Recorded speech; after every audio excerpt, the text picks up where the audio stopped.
गांव के एक छोटे से घर में सावित्री देवी और उनकी बहू अनामिका रहती थी। सावित्री देवी बहुत ही सख्त और अनुशासित महिला थी, जबकि अनामिका थोड़ी नटखट और चंचल थी। घर में हमेशा सास बहू के बीच छोटी छोटी नोक-झोंक होती रहती थी। एक दिन की बात है, अनामिका बाजार से सब्जियां लेकर लौटी। शाम का समय था और घर में कुछ अजीब सी खामोशी थी। सावित्री देवी ने अनामिका से कहा, अनामिका, आज रात का खाना तुम्हारे हाथ से बनना चाहिए। देखती हूँ तुम क्या कर सकती हो।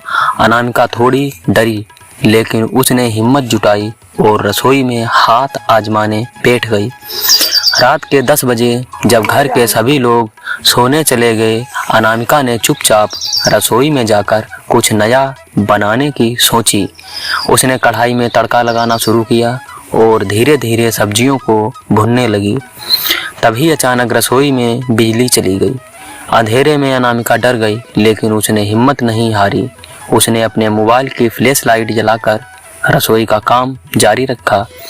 थोड़ी देर बाद उसने देखा कि रसोई में एक अजीब सी खुशबू फैल रही है। उसने सोचा, ये तो स्वादिष्ट हो रहा है। अगले दिन सुबह सावित्री देवी ने खाने की प्लेट उठाई और जैसे ही पहला निवाला खाया, उसकी आंखें खुली की खुली रह गईं। अनामिका, ये तो बहुत स्वादिष्ट बन गया, मुझे कभी ऐसा स्वादिष्ट नहीं लगा। अनामिका मुस्कुराई और बोली, माँ, कभी कभी डर के बावजूद मेहनत करने से अच्छा परिणाम मिलता है।